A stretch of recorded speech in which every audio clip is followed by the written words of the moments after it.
Okay, so I just finished watching The Veil on Hulu, and I am super excited to talk about it. There will be spoilers here, so if you have not watched the first 2 episodes, save this, favorite it, come back later, let's chat. This show is about a British operative who goes into a women's refugee camp after one of the members is accused of being a member of ISIS, and she's accused of being a huge commander of a group who did specifically terrible things to the families of the women who were in the refugee camp. And when the women try to take her down, they put her in isolation.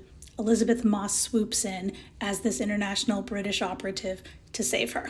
The woman is a French citizen, so the French government has a huge interest in getting her back. So they specifically sent Elizabeth Moss in because she is very talented at getting people to talk. So since the French government is unsure of whether this woman is who she says she is or who everyone else says she is, they want Elizabeth Moss to extract her, talk to her, potentially find out as much as she can, then hand her over to the French government. Simultaneously, the Americans are also trying to get their hands on this person because she is one of the most wanted women in the entire world. The fun of this show is going to be trying to decide if Elizabeth Moss is who she says she is, if this woman is who she says she is or is not, more likely, and how the two of them are going to be working with each other, against each other, and going toe-to-toe as they both are trying to maintain their own personal agendas as well as figure out what the other woman's is.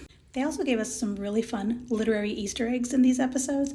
I love the literary Easter egg, so this made me really happy. We start out with the history of the jinn, who are notorious shapeshifters. They are warriors, they are powerful beings who can turn themselves into whatever or whomever they need to be able to accomplish their goals. He references one jinn specifically who happens to be a warrior riding around with a severed head in his hand.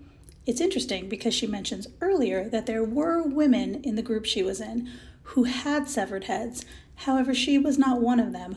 Wink. Or was she? We don't know. But it's an interesting reference that she made. And then we see the drawing of the jinn, and the jinn is carrying around a severed head. That was a great little comparison. Additionally, we have 12th Night, which is a story of love and loss. And Elizabeth Moss is clearly recovering from some type of loss. Now, whether that be from a partner, a parent, someone she works with, a family member, a friend, we don't know yet. But she's clearly recovering from some type of loss and keeps thinking about 12th Night. She also looks at it when she's in the library. So they clearly want us to know that 12th Night is a part of this. What's interesting about 12th Night is there is a set of characters who are twins.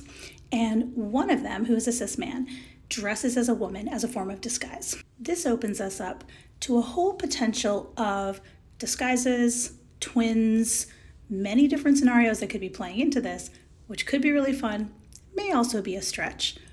But for the sake of conversation, it's interesting that they're talking about 12th Night because this is a huge component of the play itself. A lot to play around with here. Obviously, the main goal is we've got to figure out who this woman is.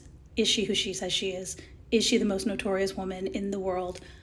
I don't know. I haven't quite formed my opinion yet, but I would love to know what you're thinking because there are so many fun details in this show to talk about. I'm really looking forward to episode 3. The American dude was kind of the worst, but also like a true American, so I already love and hate him simultaneously. I hope we get some layers on that guy because if he stays the same, he's going to drive me bananas.